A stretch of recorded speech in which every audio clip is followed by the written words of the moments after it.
আমার মনে হচ্ছে আমরা যেন একটা চরম দুঃসময়ের দিকে ক্রমাগত এগিয়ে যাচ্ছি।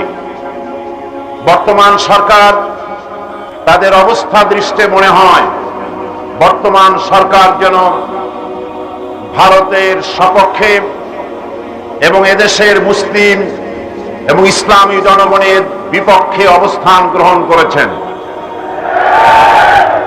প্রমাণস্বরূপ আজকে আমার দেশের উপর থেকে ভারত ট্রানজিট চাচ্ছে। এই ট্রানজিটে ফায়দা কার?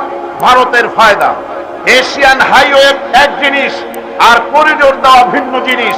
ভারত থেকে একটি রাস্তা আমাদের ওপর থেকে বার্মায় চলে যেতে পারে, বার্মা থেকে ভারতে চলে যেতে পারে, বিভিন্ন দেশে ব্যবস্থা আছে।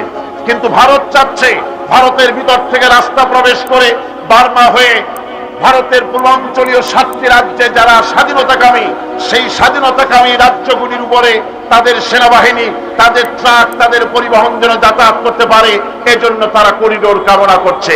আমাদের স্পষ্ট কথা, বাংলাদেশ সরকার যদি এমন মারাত্মক ভুল করেন, ভারতকে যদি ট্রানজিট প্রদান করেন, তাহলে জনগণ তা মেনে নেবে না। এই কারণে যেই জাতি, যেই দেশ আমাদের মসজিদ ভাঙে, যে জাতি, যে দেশ আমাদের আযান শুনতে রাজি নয়, তাদের গাড়ির টাকা বাংলাদেশে জনগণ করতে দিবে না।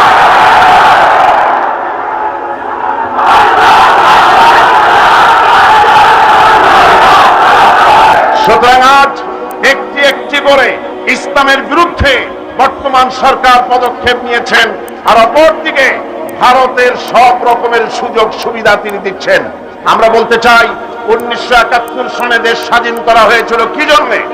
এই জন্য স্বাধীন করা হয়েছিল যে সরকার আসবে, সে সরকার ভারতের সমস্ত সুযোগ সুবিধা প্রদান করবেন।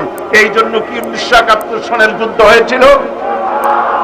আমরা ভারতকে দেখিয়ে দেব ইনশাআল্লাহ, জিহাদের প্রেরণা নিয়ে যদি প্রয়োজন হয় বাংলাদেশের সেনাবাহিনী, এয়ারফোর্স, ল্যান্ড ফোর্স, পুলিশ শুধু এরাই যুদ্ধ করবে না, বাংলাদেশের 12 কোটি তৌহিদি জনতা শহীদ তিতুমিরের বাস হাতে নিয়ে ভারতকে পিটিয়ে ঠান্ডা করবে ইনশাআল্লাহ।